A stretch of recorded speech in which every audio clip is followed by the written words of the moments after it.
Hey viewers, my name's Cara. I'm recording this video on September 9th, but what I'm going to do today is take you through what I did on my birthday, August 16th. So I know it's been a while coming, but I did a blog post about it, so I'll link that in the description. So I sort of introduced some people to it. If you read my blog, you would have seen some of what I did on my birthday on there. But what I want to do here is show you all of the pictures from where I went. I went to the art museum. Okay, let me just start there. My boyfriend took me to the Cleveland Museum of Art, and I had never been there. So in my blog, I showed some of the pictures that I had the most to say about, but in this video, I want to show you all the pictures that I took, as well as some video footage that we took walking around outside the museum. So that's what we're going to do. And I did not do anything to my appearance. I woke up this morning, put on a hoodie and my glasses, and now I'm downstairs. So that's not the important thing about this video. The important thing is the museum stuff. So I will be showing you pictures and talking about things. So here we go. For my birthday on August 16th, we went to the museum, and first we had lunch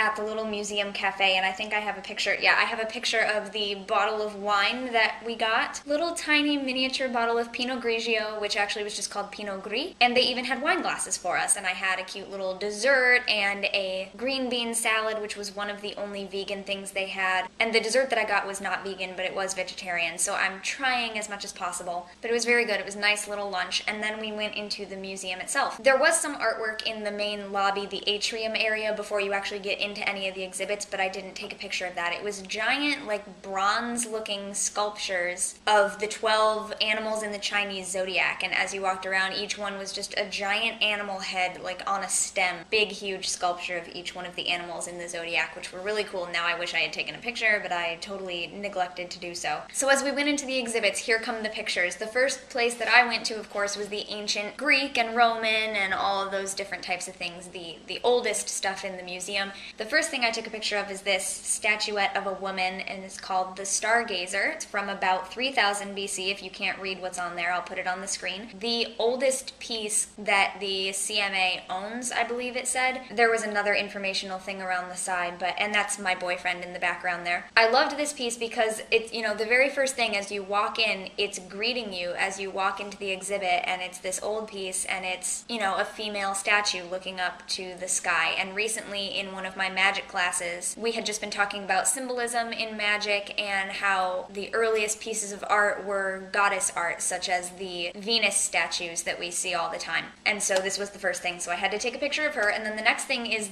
a bear woman vessel, which is another kind of goddess art, in my opinion. It has the goddess features. She looks like she wants to give you a big bear hug. And so we're starting out in the Greek room. As you turn to the side, this is what you see, is just this big display of all these different Greek, different sorts of artwork. And then here's a close-up, and this is the kind of earthenware that they then added the designs in black clay slip. And after taking a ceramics class at college my last year there, I appreciate this kind of thing so much more because I have a better idea of what actually went into creating these pieces. Other places in the museum, you see the ones that are mostly black, and then the designs are done in the regular earthenware red because they covered the entire thing with slip and then carved off the black parts to create the designs. So that was just really interesting. And then next I have a Venus statue, and this one is just called Venus, and I forgot to take a picture of the actual thing as far as how old it is or anything like that. But I love this picture personally just because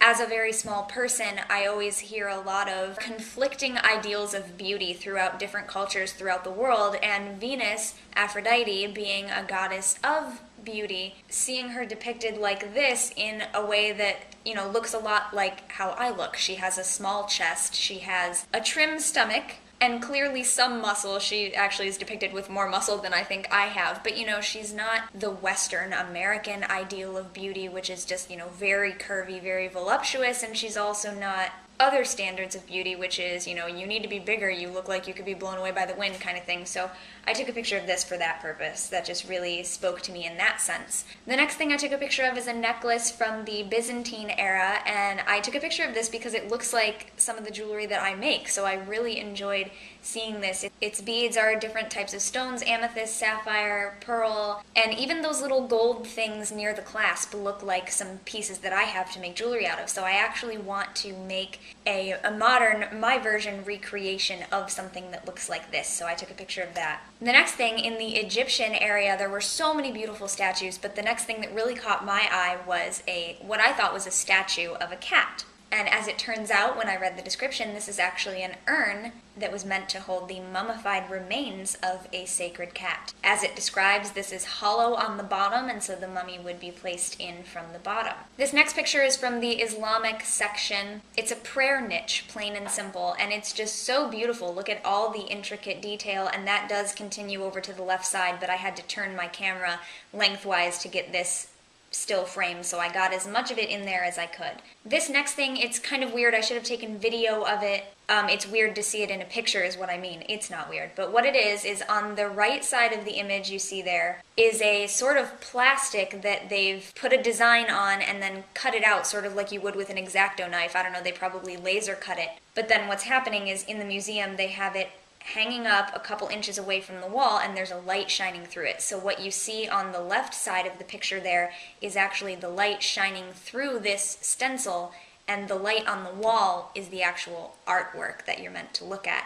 So I tried to show the stencil and the shadow of it as well. But just look at that intricate detail. It's so beautiful, and this was also in the Islamic section. Here, getting into the medieval church and then eventually the Renaissance era, the Christianity sort of stuff. This is a paternoster bead, also known as a prayer nut, which I just thought was really cool. I'd never seen one of these before. Again, you can pause the video and read the little descriptions in the pictures that I show the description. Just pause the video, take your time to read it. But I just thought that was really interesting because I'd never seen one before, and it's got little carvings of different biblical scenes on the inside of it. So I guess it would have been just used sort of as an accessory to prayer. The next picture, I took this picture for my mother, so I'm going to be making sure that my mother watches this video. This is a carving, a sculpture, a German sculpture of the crucified Christ. And the last sentence in the description there says, this sculpture was probably suspended over the main altar of a church whose origins have not been identified. So I take pictures at museums of things that I would really like to remember and things that I enjoy, and then I also think of other people in my life and what would they like to see, so I think my mother would really especially like to see this, and some of you as well.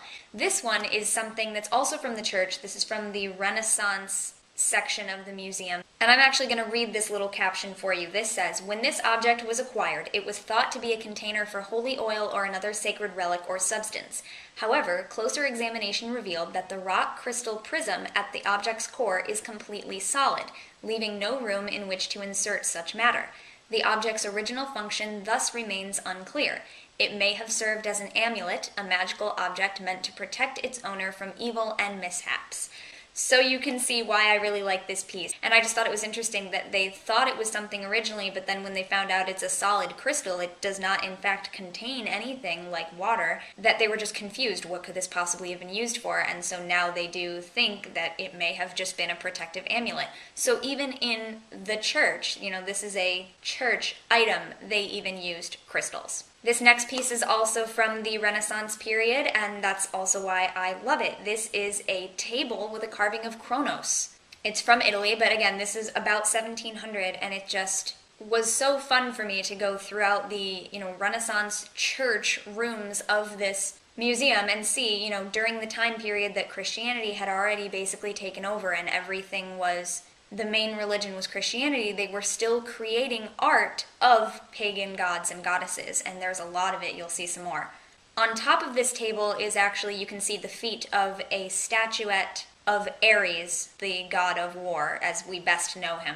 I didn't take a separate picture of him, but so there's a lot of pagan stuff still in the church eras of these things. Here, this next one is a painting of Diana and her nymphs. It's a Flemish oil painting from about 1615. When we saw this painting originally, I said to my boyfriend, oh, the nymph on the far right looks really interested, like she has this look on her face. And then that description there actually describes that the nymph at the far right has the features of the painter's wife. So, sorry, Ms. Brandt, you look really interested in those satyrs. This next painting is of Saint Mary Maggs, as we called her when I was was in a production of The Last Days of Judas Iscariot. We called her Mary Mags. So this is Saint Mary Magdalene. Here is another Greek-style vase, but from much later, so this would be 1700, 1800s, I think. And you can see it's not just the carved on clay, it's made of something else. I forgot to look at the description, but just if you compare that to the earlier, this is meant to kind of harken back to that design, but is clearly not a recreation of the exact same kind of thing. Here we have Apollo and the Muses, again, 1798 to 1800, just more of these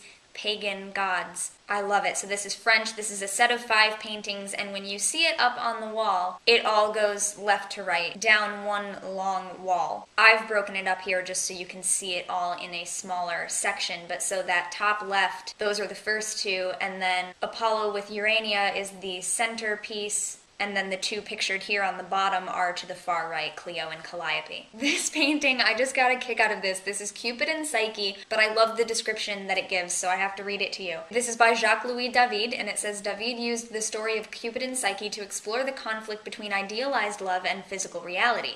Cupid, lover of the beautiful mortal Psyche, visited her nightly on the condition that she not know his identity. Cupid was usually depicted as an ideal adolescent, but here David presents him as an ungainly teenager smirking at his sexual conquest. David took inspiration from a number of ancient texts, including an obscure, recently published Greek poem by Moschus, I don't know how to say his name, that describes Cupid as a mean-spirited brat with dark skin, flashing eyes, and curly hair. Let me just close up on this kid for you. Look at him. I just love this. Some of you may have seen these paintings before because, as I said, they've been around for a while. But this was my first trip to the museum. I've never seen them, so if this is your first time seeing them as well, just revel with me in the glory that is art. Outside the museum, we have the Thinker, and this is the still frame that I chose of him. The bottom part of the sculpture was destroyed by vandalism, according to the plaque, is what happened. And since we've gotten to the outside portion, I know that now I have some video clips to show you of what we did outside, so let me play those. Say hi. Hello.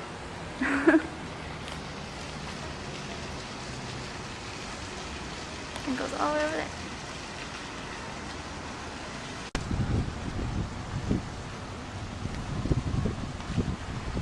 I don't know if it's visible on the camera. Going all the way. Oh, I'm getting misted. Yeah, I see it now. Because the wind just blew the mist over. Ah.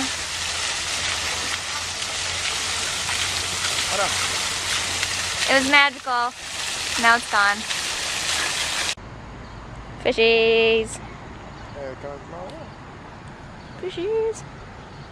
I know, I don't know why they were congregating over here. There's us, and I think we're here. I have some really bad peanut butter and jelly from the cafe. Fishies. While we were outside, I went and took a close-up picture of these mermaids. There's a statue of mermaids by the pond, and I really liked them, so I took this picture with my cell phone. Alright, and then when we came back in from outside, we went to the modern art section.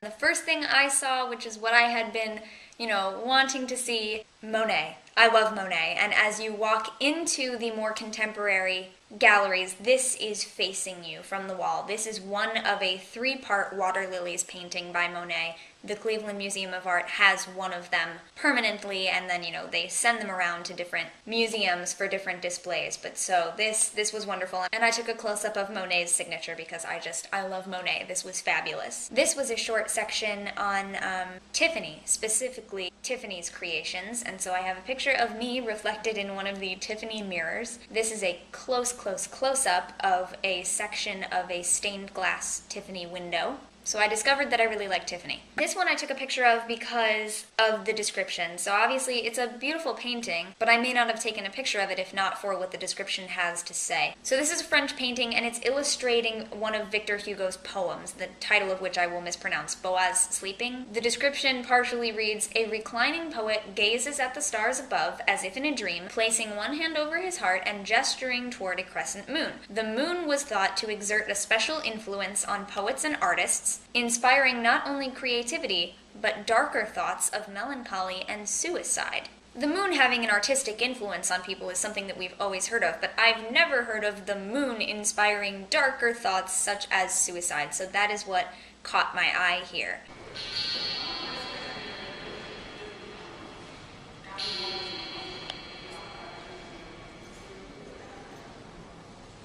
Then I made sure to go and check out the Buddhist exhibit before I was done, so this is a close-up of one end of a sutra, a Buddhist text, hand scroll on dyed paper. And so this is, I know it's a really bad picture, I tried to get the best color I could, gold and silver on indigo paper. And so it was a very long strip of the text, and then this image is basically what was on the front of it. If it were all rolled up, this would be kind of the cover equivalent of a book cover. Here we just have some statues of Buddhist figures. My brother's about to walk in the door and be noisy. And I especially like these because it shows one of them holding a vajra, which is that even how you say it? I'm just learning these things. I had learned about what a vajra is, but I'd never really seen, I looked up pictures, but I didn't really understand how it's used or what it really is. And so the fact that one of the statues here is holding one, that really kind of solidified it in my mind for me. I'm recording a video and I knew you were going to walk in any minute. Upside down on the glass? Yes, yeah, I didn't get out a tripod, so the camera is sitting on a wine glass. Right. It works. If it works, use it. My brother just came in and we spoke for a moment, so I'll have to put that in another video or something. This next one is a statue of a healing Buddha. Really big statue, really. It's probably about as tall as me. It was up above me, but this was from Japan in the 1100s. Again, please pause the video and read the descriptions, because they are interesting, which is why I took pictures of them. I think they are important, but I don't want to read them all to you. And then here is a vajra. They had one. So this also helped. There was glass on two sides of this display, so I was able to look at it from the front and then from the left and the right. And to be able to see one right in front of you, I think helps a lot more than just looking up pictures online. So this really helped me understand more what this is. And then here we have a Buddhist ritual bell, which I use bells all the time, so it was really nice for me to see a Buddhist ritual bell and how it looks. This is a tabernacle that is used to hold sutras, different texts. And it said that it would have been able to hold something like 1,300 sutras or something like that at a time. It's just very big tabernacle. And this is sort of a straight-on picture and then one from a slight angle. And there are paintings on the inside,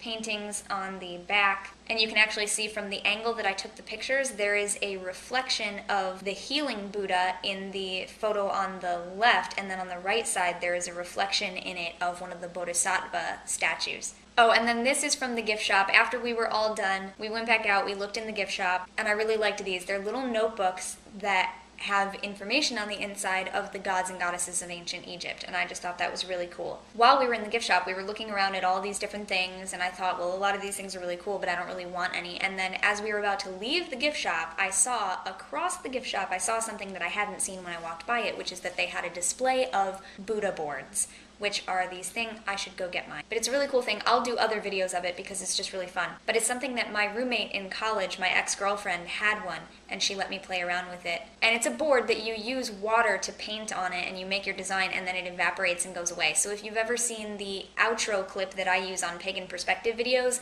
I did that with my ex-girlfriend's Buddha board when she had it when I was in college. So that's what it is. And so my boyfriend bought me one for my birthday, and that was my birthday present. Besides going to the museum, that was my little take-home souvenir present. And we left Cleveland and we went out to dinner and had a really nice dinner, and that's what my birthday was. And then the following morning he took me to the bookstore, my favorite half-price bookstore, so I was able to get a couple of books. And Becky did send me birthday money again. Becky, it was you, right? Sent me birthday money again. So I bought myself a couple of books the next day, so I guess I shall consider a few of those books, the partial amount of money that I spent, to be my gift from Becky. So Becky, you helped me buy books for my birthday. And that's what I did for my birthday, and it was really fun, and I hope that you enjoyed seeing everything in this video. And now I'm gonna go look like more of a person, because I'm gonna probably record my Pagan Perspective video next.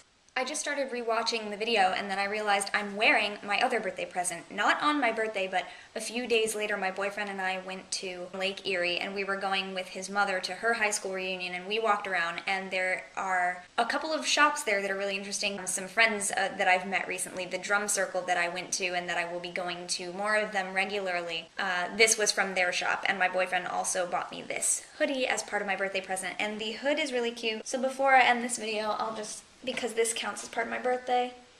Adorable. Is it going to stay up though? It doesn't have pockets though, so I need to add pockets to it, and there's a spiral on the back. But so this was my last birthday present. So thank you very much for watching. I will see you next time, and until then, don't forget to be awesome, blessed be, and goodbye.